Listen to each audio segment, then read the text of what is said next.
mereka sudah mencatat cerita-cerita mereka. Ada dalam buku-buku.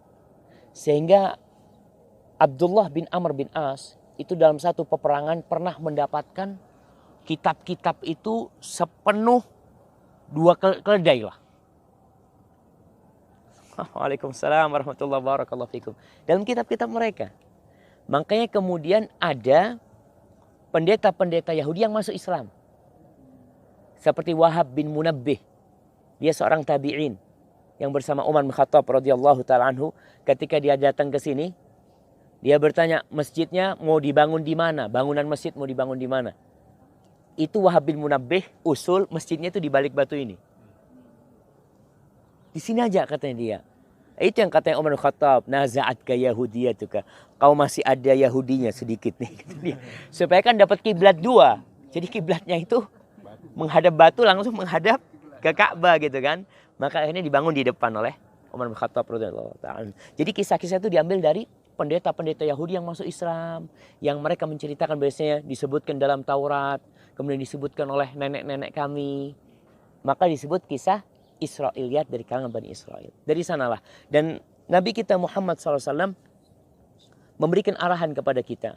Beliau mengatakan, hadithu an Bani Israel wala haraj. Silahkan kalian ceritakan tentang Bani Israel. Nggak apa-apa, kata Nabi SAW. Jadi ada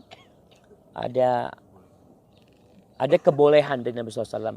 Tapi dalam riwayat lain Nabi mengatakan, la tusaddiqu ahlul kitab wa la tukadzibuhu. Kalian jangan mendustakan berita yang dari ahlul kitab. Dan jangan mempercayainya. Takut kalian nanti mendustakan, ternyata cerita itu benar. Ya, kita kan nggak tahu. Lalu kalian mendustakan atau kalian membenarkannya padahal cerita itu bohong. Jadi posisinya kita ketika mendapatkan cerita ini sebagai ibroh saja. Kita ambil pelajaran dari sana.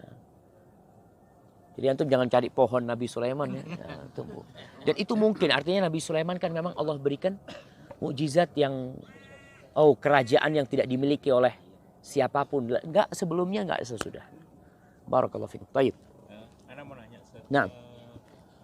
Anak kebetulan tinggal di satu rumah dekat masjid, tapi masjid itu banyak kuburannya di lingkungan masjid itu. Bahkan di dalam masjid itu di serambinya masih ada kuburan seorang sarifah di situ. Subhanallah. Nah itu sebaiknya bagaimana? Hukumnya bagaimana? Saya sholat di situ atau sholat di tempat yang lain?